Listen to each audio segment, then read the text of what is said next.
Hi, this is Befoli. Befoli had always hated beautiful Nordland with its hot, hurt houses. It was a place where he felt sad. He was a careless, impassive water drinker with muscular arms and strong legs. His friends saw him as a charming, confused coward. Once, he had even helped a steep little kid cross the road. That's the sort of man he was. Befoli walked over to the window and reflected on his poop surroundings. The sun shone like running dog. Then he saw something in the distance, or rather someone. It was the figure of Bubberbiller.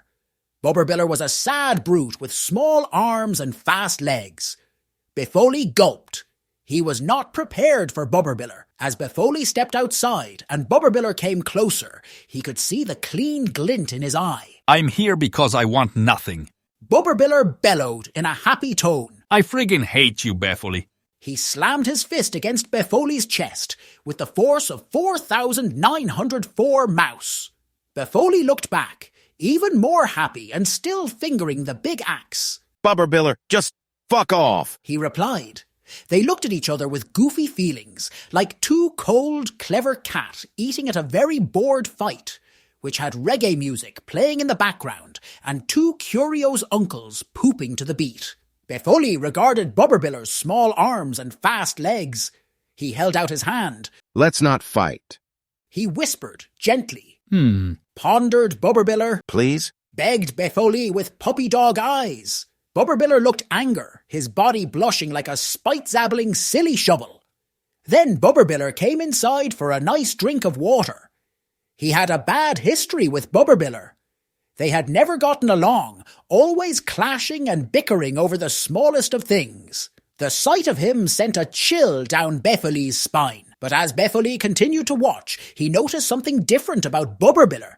Instead of the usual stern expression, there was a hint of vulnerability in his eyes. It intrigued Befoli, making him question his long-held animosity. Curiosity got the better of him, and Befoli decided to approach Bubberbiller. As he got closer, he noticed the normally strong brute looked lost, almost as if he was searching for something.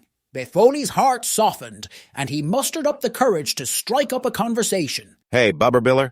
Befoli said cautiously, trying to keep his tone neutral. What are you doing out here? Bubberbiller turned to him, surprise evident on his face. Befoli, what are you doing here? I thought you hated beautiful Nordland. Befoli shrugged, a rare moment of vulnerability crossing his own face. I do, but that doesn't mean I'm blind to what's going on around me. You seem different today, Bubberbiller. Is something wrong?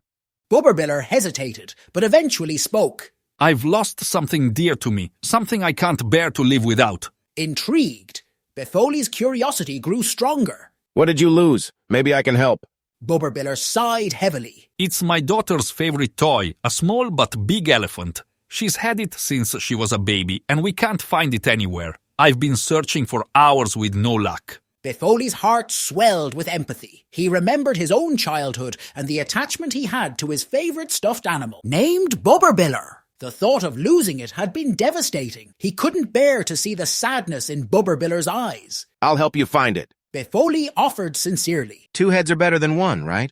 Bubberbiller stared at him, surprised by Befoli's willingness to help. Why would you be willing to do that? We've never seen eye to eye. Befoli smiled, a genuine warmth spreading across his face.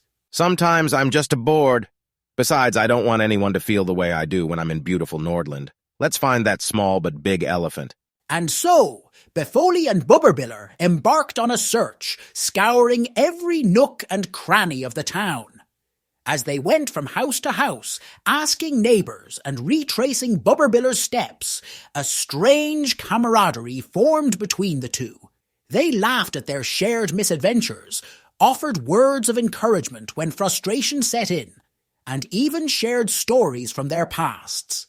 Befoli realised that beneath Bubberbiller's tough exterior there was a person who had his own struggles and fears. Finally, after hours of searching, they stumbled upon the stuffed rabbit. It had somehow ended up at the local park, seemingly discarded by a careless child. Bubberbiller held the toy tightly, a mix of relief and gratitude etched on his face. As they made their way back to Bubberbiller's house, Befoli couldn't help but reflect on their unlikely friendship. The experience had taught him that sometimes it took stepping out of his comfort zone to find compassion and understanding. From that day forward, Befoli and Bubberbiller's relationship changed. No longer enemies, they became friends, supporting each other through life's ups and downs. And as for beautiful Nordland, it didn't seem quite as sad anymore. Befoli had discovered that a little bit of kindness and connection could bring beauty even to the most reluctant of places. And then, full of happiness, Befoli starts his YouTube channel,